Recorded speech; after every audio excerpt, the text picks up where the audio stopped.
नमस्कार साथियों, soda classes के यूट्यूब चैनल पर आप सभी विद्यार्थियों का हार्दिक स्वागत। जूनियर अकाउंटेंट एग्जाम को मद्देनजर रखते हुए आज एक क्वेश्चन अपने करने जा रहे हैं कोलाइड।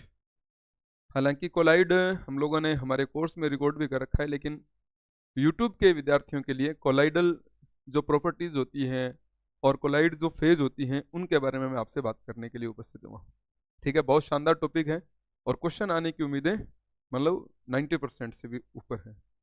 तो बिना देरी किए अपने कोलाइड को पढ़ते हैं। हालांकि हम लोग जब पदार्थ पढ़ते हैं तब कोलाइड का वर्णन आता है अपने को विषमांगी मिश्रण में, लेकिन आज हम लोग क्योंकि हमारे सिलेबस में सिर्फ कोलाइड है तो सिर्फ कोलाइड पर ही बात करेंगे। बहुत ही कम समय में अपने कोलाइड को जो है मेंटेन कर लेंगे और उसके एग्जाम्पल्स को समझ लेंगे। ठीक है ना, ध्यान दीजिएगा सभी विद्यार्थी। सबसे पहले अगर हम बात करें तो जो मिश्रण होता है पदार्थों का वो दो प्रकार का होता है। एक होता है समांगी और एक होता है विषमांगी। जो समांगी मिश्रण होता है वो तो होता है विलयन, और जो विषमांगी मिश्रण होता है वो होता है एक तो निलंबन और एक होता है कोलाइड। दो ऐसे मिश्रण होते हैं जो विषमांगी होते हैं, निलंबन और कोलाइड। ये प्रश्न अगर हम बात करें तो वुमेन सुपरवाइजर एग्जाम जो है 2015 में एक बार आ चुका है, वुमेन सुपरवाइजर एग्जाम में। ठीक है ना, हमें क्योंकि बात ही कोलाइड पर करनी है तो सारी चीजें हम कोलाइड के बारे में वर्णन करने जा रहे हैं। सबसे पहला कोलाइड एक विषमांगी मिश्रण है, ये वाला प्रश्न पेपर में आता है। दूसरा, कोलाइड जो होता है वह प्रकाश के मार्ग में दृष्टिगोचर होता है, केवल प्रकाश के मार्ग में दृष्टिगोचर। प्रकाश के बगैर ये कोलाइडी कण हमें कभी दिखाई नहीं देते, केवल प्रकाश के मार्ग में ही दृष्टिगत होते हैं, अन्यथा दिखते ही नहीं है। इनका साइज जो होता है वो विलियन से थोड़ा बड़ा और निलंबन से थोड़ा छोटा होता है। कहने का मतलब अगर हम विलियन की बात करें तो विलियन से इनका साइज जो है वो बड़ा होता है, इनका कोलाइड का। और अगर हम चर्चा करें तो निलंबन की तुलना में थोड़ा इनका साइज क्या होता है, छोटा होता है। यानी कि सबसे बड़े मिश्रण के घटक अगर देखें तो किसके देखने को मिलते हैं अपने को, निलंबन के देखने को मिलते हैं। ठीक है ना, वहीं अगर अपने कोलाइड की बात करें तो कोलाइडी कणों का पृथक्करण करने के लिए अपकेंद्री विधि को इस्तेमाल किया जाता है।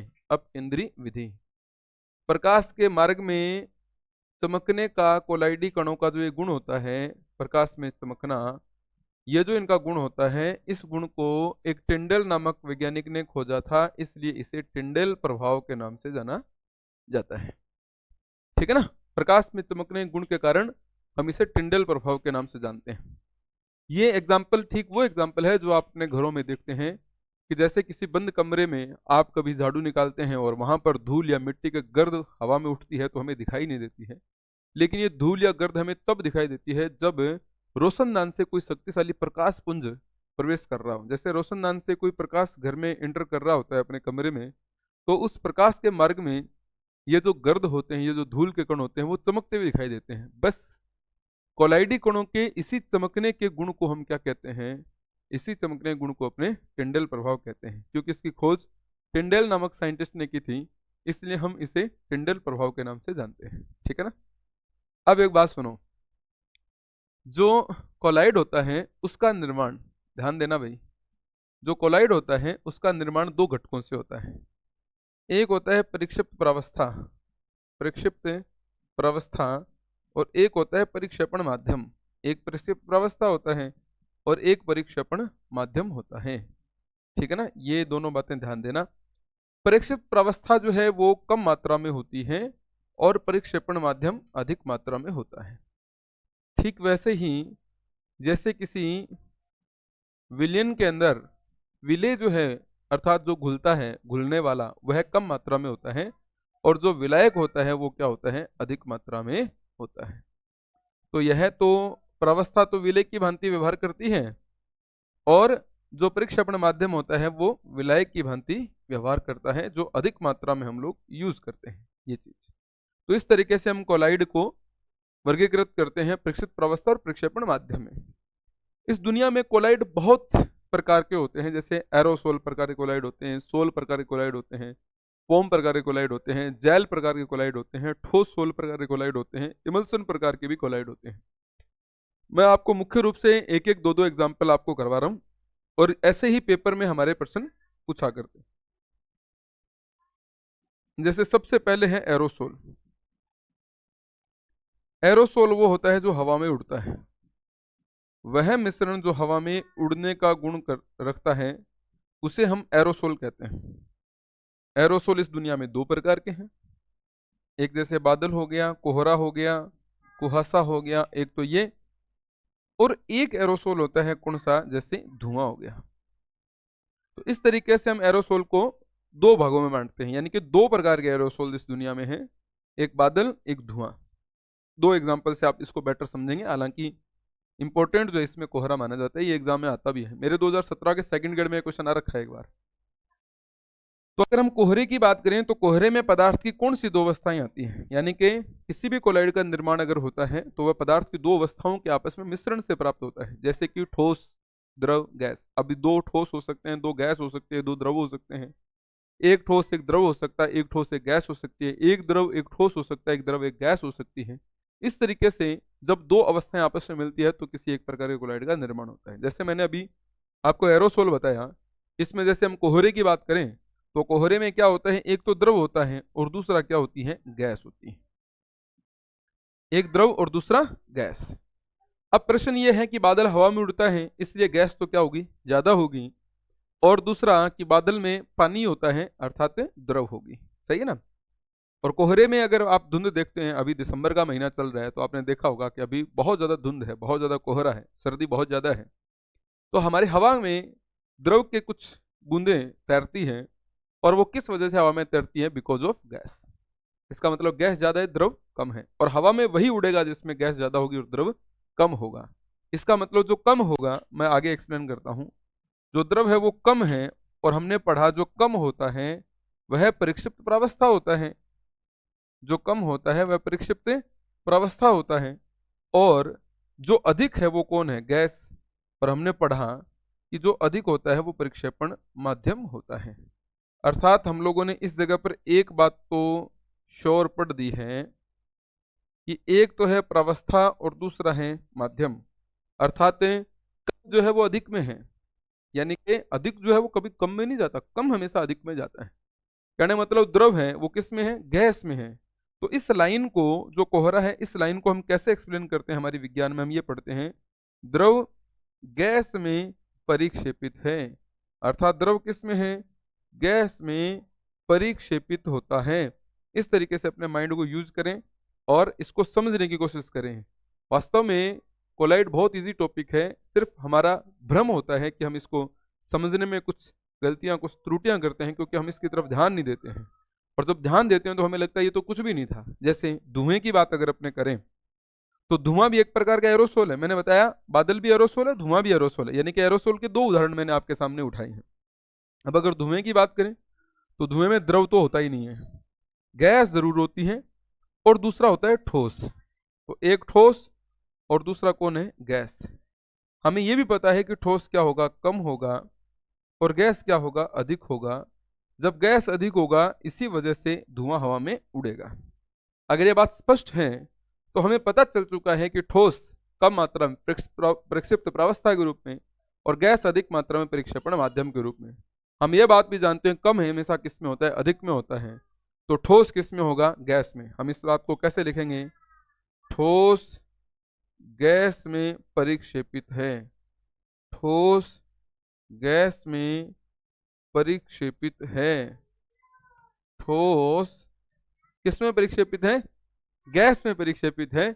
इस तरीके से आप इस बात को बेहतर तरीके से समझ सकते हैं, एक्सप्लेन कर सकते हैं। ठीक है ना। एक पेज अपने और बढ़ाते हैं, और अब हम बात करते हैं फोम की। ठीक है ना, थोड़ा ध्यान देना, आप फोम भी बेटर तरीके से समझ जाएंगे। हमारे पास फोम के दो उदाहरण हैं, अगर आप गौर करते हैं तो हम फोम के दो उदाहरण जो है वो मेंटेन करते हैं। ठीक है ना, गौर कीजिएगा। एक तो वो फोम जो सेविंग क्रीम के रूप में हम लोग देखा करते हैं, सेविंग क्रीम के रूप में। एक वो फोम जो आप स्पंज में देखते हैं, वो फोम जो आप रबड़ में देखते हैं, रबर में, रबड़ लिख सकता हूं, रबर भी लिख सकता हूं मैं, है ना। वो फोम जो आप बाथरूम में मेल उतारने में यूज करते हैं, वो फोम, वो स्पंज जो बर्तन साफ करने के दौरान आप इस्तेमाल करते हैं। तो इस तरीके से फॉर्म को हम दो अलग अलग उदाहरणों में लिख सकते हैं।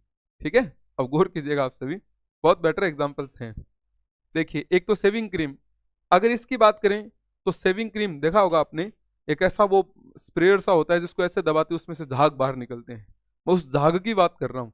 उस झाग में सॉलिड तो नहीं होता, सॉलिड होता तो हमारे गाल पर लग जाता। तो इसका मतलब उसमें क्या चीज होती है, एक तो होता है द्रव और दूसरा जो उसमें होता है ना वो होता है गैस।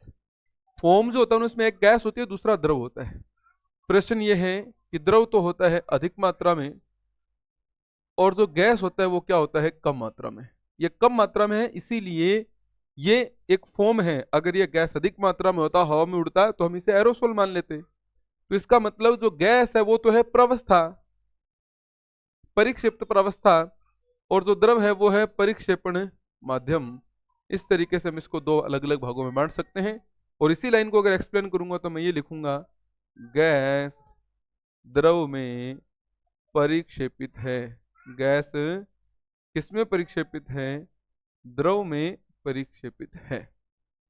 ठीक वैसे ही अगर आप स्पंज की बात करते हैं, रबड़ की बात करते हैं, तो इसमें एक तो है ठोस और दूसरा है गैस। सही है ना, गैस फिर वही बात कम मात्रा में और ठोस वही बात अधिक मात्रा में। जो अधिक मात्रा में होता है वो कौन होता है, वो होता है माध्यम, और जो कम मात्रा में होता है वो होती है प्रावस्था। अर्थात इस उदाहरण की बात करें तो गैस ठोस में परिक्षेपित है। गैस ठोस में परिक्षेपित है। इस तरीके से आप इस एग्जाम्पल को फिट कर सकते हैं। तो फॉर्म के मैंने आपको दो उदाहरण बताए, आप इन दोनों उदाहरणों को इस तरीके से पढ़ पाएंगे। ठीक वैसे ही एक उदाहरण और मैं आपको करवाता हूं, वो है हमारे पास सोल। ठीक है ना, ध्यान देना आप सभी। सोल, सोल के अंदर मैं आपको पढ़ाता हूं किसके बारे में, कीचड़ के बारे में। मिल्क ऑफ मैग्नीशिया भी इसका उदाहरण है, कीचड़ भी इसका उदाहरण है। और अगर हम कीचड़ की बात करें तो कीचड़ में एक तो होता है ठोस और दूसरा जो इसमें होता है ना वो होता है द्रव। अब मुझे बताओ, कीचड़ जो है वो आपने देखा होगा सभी ने, बारिश के बाद में गली में कीचड़ बन जाता है तो वो बहता है। बहता है इसका मतलब द्रव अधिक है, द्रव जो है वो अधिक मात्रा में है। जो अधिक मात्रा में है वो क्या होता है, माध्यम होता है। और जो ठोस है वो क्या है, वो कम है। और हम जानते हैं जो कम होता है वो क्या होता है, वो प्रावस्था के रूप में होता है, परिक्षित प्रावस्था के रूप में। अर्थात कम जो है वो अधिक में होता है। इसका मतलब कीचड़ के अंदर जो ठोस होता है वो द्रव में होता है, ठोस द्रव में परिक्षेपित है। समझ रहे हो ना। बस इस तरीके से आप इन एग्जांपल्स को समझेंगे, आपके पेपरों में यही क्वेश्चन बनने वाले हैं। इसी तरीके से यही चीजें अपने पेपरों में पूछी जाती हैं। वहीं अगर अपने एक और एग्जाम्पल की बात करें तो हमारे बहुत फेमस एग्जाम्पल है ठोस सोल। अब ठोस सोल में हम किसको पढ़ते हैं, जैसे आजकल का जमाना है, आपने देखा होगा हम रंगीन पत्थर जो है वो चुनते हैं, है ना। अंगूठियों में आपने देखा होगा स्टोन पहनने का आजकल काफी एक जमाना है। तो उसमें भी क्या होता है, ठोस ही होता है। एक रंगीन पत्थर, एक कलरफुल स्टोन जो होता है वो दूसरे कलरफुल स्टोन में होता है, तो दोनों क्या होते हैं, ठोस होते हैं। एक ठोस कम मात्रा में, दूसरा ठोस अधिक मात्रा में। जो कम है वो प्रावस्था है, जो अधिक है वो माध्यम है। मुझे लगता है इसमें तो आपको किसी भी प्रकार की कोई दिक्कत अब सामने देखने को नहीं मिल रही होगी। अर्थात हम इस बात से स्पष्ट रूप से समझ चुके हैं कि ठोस ही ठोस में है, तो ठोस ठोस में परिक्षेपित होता है। ठोस किसमें परिक्षेपित होता है, ठोस में ही परिक्षेपित होता है। इसी को अपने क्या बोलते हैं, ठोस सोल बोलते हैं। तो जैसे फॉर्म हो गया, जैसे सोल हो गया, ठीक वैसे ही ठोस सोल हो गया। अब दो उदाहरण हमारे पास और बचते हैं। देखो, दो हमने एरोसोल पढ़े, दो फॉर्म पढ़े, एक सोल पढ़ा, एक ठोस सोल पढ़ा। अब एक आपके पास जेल है और एक है आपके पास इमल्सन, और आपका टॉपिक क्रिस्टल क्लियर कंप्लीट है। तो एक एग्जांपल आप जेल का समझ लीजिए और एक इमल्सन का समझ लीजिए। जेल में मैं आपको जो एग्जांपल दे रहा हूं वो दे रहा हूं, एक तो जेल, पर्टिकुलर जेल, बालों में लगाने के लिए जो जेल यूज होता है, आप उसका एग्जांपल समझ सकते हैं। एक मैं आपको एग्जांपल देता हूं किसका, मक्खन का। ठीक है ना, एक जेल का और एक एग्जांपल है मान लो मक्खन का। ठीक है ना, आप मक्खन का उदाहरण भी इसमें समझ सकते हैं। ओके ना, जेल हो गया, मक्खन हो गया, ठीक है ना, और पनीर हो गया, जैसे इस तरीके का उदाहरण आप समझ सकते हैं। अब इसमें क्या है, जैसे जेल है, जैसे मक्खन है, मूल रूप से आप मक्खन तक सीमित रहें तो काफी बेटर है, क्योंकि यही पेपर में प्रश्न बनने की उम्मीदें ज्यादा रहती है। अब अगर आप जेल और मक्खन देखते हैं तो इसमें पदार्थ की दो अवस्थाएं हैं, एक ठोस है और दूसरा क्या है, द्रव है। गैस का तो मक्खन और जेल में कहाँ कोई लेना देना ही नहीं। अब आप मुझे बताओ, जो जेल होता है या मक्खन होता है वो बहता थोड़ी है, उसमें तो लुढ़कने का गुण है, अर्थात उसमें ठोस तो क्या होगा, ज्यादा, और द्रव क्या होगा, कम होगा। तो ठोस अधिक मात्रा में अर्थात माध्यम के रूप में, परिक्षेपण माध्यम के रूप में, और जो द्रव है वो है कम मात्रा में अर्थात परिक्षिप्त परावस्था के रूप में। हमने ये बखूबी पढ़ा है, जो कम होता है वो हमेशा अधिक में होता है। तो इस उदाहरण में हम ये बात समझ सकते हैं कि जो द्रव है वो किस में है, ठोस में परिक्षेपित है। उम्मीद है आप इस तरीके से अगर कोलाइड को एक्सप्लेन करके और आप पढ़ते हैं तो आपके किसी भी प्रकार के प्रश्न के गलत होने की उम्मीदें नहीं रहती हैं। ठीक ऐसे ही एक और उदाहरण की बात करें तो लास्ट एग्जाम्पल है हमारे 9th क्लास के अकॉर्डिंग इमल्सन। अगर हम इमल्सन की चर्चा करें तो इमल्सन में आप पढ़ते हैं किसको, दूध को, ठीक है ना। इमल्सन में आप दूध पढ़ते हैं और दूध में भी दो ही अवस्थाएं आती हैं। अगर आप दूध की बात करते हैं तो एक तो उसमें क्रीम होती है अर्थात वो भी द्रव रूप में, और एक उसमें जल होता है जिसमें वो क्रीम घुली रहती है, वो भी द्रव रूप में। एक क्रीम वाला द्रव है जो कम मात्रा में है, एक जल वाला द्रव है वो अधिक मात्रा में है। अच्छा, जो कम मात्रा में है वो क्या है, वो प्रावस्था है, और जो अधिक मात्रा में है वो क्या है, वो माध्यम है। समझ रहे हो ना। इसका मतलब इस लाइन से हम ये भी समझ पा रहे हैं कि इमल्सन भी एक प्रकार का ऐसा कोलाइड है जो द्रव द्रव में परिक्षेपित वाली बात को प्रमाणित करता है। अर्थात आपने कोलाइड जो है उसको पढ़ लिया है, बस इतना ही कोलाइड, इतना ही झंझट है, कोई लंबी चौड़ी कहानी नहीं है। कोलाइड बहुत ही बेस्ट एग्जाम्पल है, और आप इस तरीके से कोलाइड को अगर कवर करते हैं तो आप निस्संदेह बहुत शानदार एक्सप्लेनेशन के साथ इन चीज़ों को पढ़ रहे हैं। मैं फिर से अगर थोड़ा सा रिपीट करूं तो आपको बता देता हूं, मिश्रण दो प्रकार के होते हैं, समांगी और विषमांगी। समांगी मिश्रण विलयन, विषमांगी मिश्रण निलंबन और कोलाइड। हमारे सिलेबस में ये है, हम इसकी बात कर रहे हैं। विषमांगी है केवल प्रकाश के मार्ग में दिखता है, केवल प्रकाश अन्यथा नहीं। जैसे बंद कमरे वाला एग्जाम्पल आप याद रखो, गर्द हवा में उड़ती है, दिखाई नहीं देती, लेकिन रोशनदान से प्रकाश आता है, केवल उसी में दिखती है। दूसरा विलियन से बड़े, विलियन से बड़े होते हैं, ठीक है ना। विलियन के तो कण इतने सूक्ष्म होते हैं 10⁻⁹ मीटर, 1 नैनोमीटर के बराबर। विलियन के कण अति सूक्ष्म होते हैं कि प्रकाश हो चाहे नहीं हो कभी भी दिखाई नहीं देते हैं, ठीक है ना। अच्छा, विलियन से बड़े कहने का मतलब इतने भी बड़े नहीं कि प्रकाश के बगैर दिख जाए, प्रकाश के बगैर नहीं दिखेंगे, केवल प्रकाश के मार्ग में दिखेंगे। और निलंबन इतने बड़े कण होते हैं कि आसानी से दृष्टिगोचर हो जाते हैं। वहीं आप देखेंगे तो कोलाइडी कणों का पृथक्करण अपकेंद्री विधि द्वारा होता है। प्रकाश में कोलाइडी कणों के इस प्रकार के चमकने के प्रभाव को टिंडल नामक साइंटिस्ट ने देखा, तो इसे टिंडल प्रभाव कहते हैं। कोलाइड बनाने के लिए दो अवस्थाएं काम करती है, एक प्रावस्था एक माध्यम। अप्रेक्षित प्रावस्था वो होती है, वो अवस्था होती है जो कम मात्रा में होती है। प्रक्षेपण माध्यम वो अवस्था होती है जो अधिक मात्रा में होती है। जो कम मात्रा में होती है वो ठीक वैसे ही जैसे विलयन में विलय होता है, जो अधिक मात्रा में होती है ठीक वैसे जैसे विलयन में विलायक होता है जो अधिक मात्रा में है। तो जैसे हमने एरोसोल, हवा में उड़ने वाले प्रत्येक कोलाइड को एरोसोल कहते हैं। जैसे कि बादल, जैसे कि कोहरा, द्रव और गैस दो चीजों का मिश्रण है, इसमें द्रव कम गैस ज्यादा और इसीलिए हवा में उड़ना। तो द्रव कम है इसलिए प्रावस्था और गैस अधिक है इसलिए माध्यम। तो कम जो है वो हमेशा अधिक में होता है, तो द्रव कम है इसलिए वो अधिक गैस में परिक्षेपित है। ठीक वैसे ही एक एग्जाम्पल ये, दूसरा एग्जाम्पल धुआं। धुआं क्या है, वो ठोस और गैस, ठोस कम गैस ज्यादा इसलिए हवा में उड़ता है। तो कम ज्यादा में अर्थात ठोस गैस में। दूसरे अगर आप एग्जाम्पल को पढ़ेंगे, दूसरे एग्जाम्पल को पढ़ेंगे तो देखो, फोम, शेविंग क्रीम ऐसा फोम है जिसमें द्रव और गैस है, द्रव अधिक मात्रा में गैस कम मात्रा में। अगर गैस ज्यादा तो हवा में उड़ता है, एरोसोल बन जाता ना। तो इसमें द्रव अधिक गैस कम, गैस कम है तो गैस द्रव में है। स्पंज की बात करें, रबड़ की बात करें तो ठोस और गैस, ठोस अधिक गैस कम, तो गैस कम है इसलिए वो ठोस अधिक में है, तो गैस ठोस में है। सोल की बात करें, कीचड़ की बात करें तो इसमें एक ठोस है दूसरा द्रव है। कीचड़ में बहने का अभाव है इसलिए द्रव अधिक है अर्थात वो माध्यम है, और ठोस कम है इसलिए वो प्रावस्था है, तो ठोस द्रव में अर्थात कम अधिक में, ठोस द्रव में प्रक्षेपित है। ठोस सोल की बात करें, रंगीन पत्थर की बात करें तो उसमें 2 मान लो 3 मान लो, कितने कलरफुल स्टोन मान लीजिए, अब एक कलरफुल स्टोन भी ठोस है, दूसरा कलरफुल स्टोन भी ठोस है जो अधिक मात्रा में है, तो ठोस ठोस में ही हुआ ना, कहीं चिंता नहीं है। अगर जेल की बात करें तो जैसे मक्खन हो गया, जैसे जेल हो गया, तो इसमें क्या होता है, मक्खन में जेल में लुढ़कने का भाव होता है, बहने का नहीं। तो द्रव कम है और ठोस से अधिक है। अगर द्रव ज्यादा होता और बहने का भाव होता तो फिर वो सोल यानी कि कीचड़ बन जाता। तो इसमें द्रव कम ठोस अधिक, अर्थात द्रव ठोस में प्रक्षेपित है। इमल्सन की बात करें जैसे दूध में क्रीम होती है जो कम मात्रा में, वो भी द्रव, जल है वो द्रव मात्रा में, अधिक मात्रा में वो भी द्रव, तो द्रव द्रव में प्रक्षेपित है। बस यही कोलाइड होता है दोस्तों। इस तरीके से अगर आप कोलाइड पढ़ते हैं तो आपका जूनियर अकाउंटेंट का एक क्वेश्चन 100% सही हो जाता है, कहीं झंझट नहीं।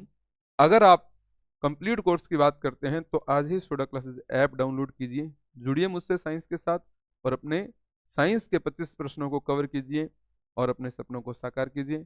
25 प्रश्नों की मुहिम जो है हम लोगों ने जो छेड़ रखी है, इसमें आप बहुत शानदार जो है अपना परिणाम प्राप्त कर सकते हैं अगर आप ऑनलाइन एजुकेशन में सोडा क्लासेस में साइंस के कोर्स के साथ मुझसे जुड़ते हैं। ये कितना इजी है, एक दो बार अगर इस वीडियो को रिपीट देख लिया तो कोलाइड आपका 100% श्योर है। एक टॉपिक ऐसा जो आप लोगों ने शायद यूट्यूब पर ढंग से पढ़ा ही नहीं होगा, ये वही टॉपिक है। ठीक, इसलिए मैंने इसी टॉपिक को चुना जो मुझे आपको करवाना चाहिए। ऑल द बेस्ट आप सबके लिए, नेक्स्ट वीडियो में मिलते हैं। बहुत बहुत धन्यवाद आप सबका। आप सभी विद्यार्थियों से निवेदन कि इस वीडियो को जरूर अपने दोस्तों के साथ शेयर कीजिएगा, क्योंकि कोलाइड इससे बेटर शायद ही कोई करवा पाएगा। ठीक, ऑल द बेस्ट अगेन।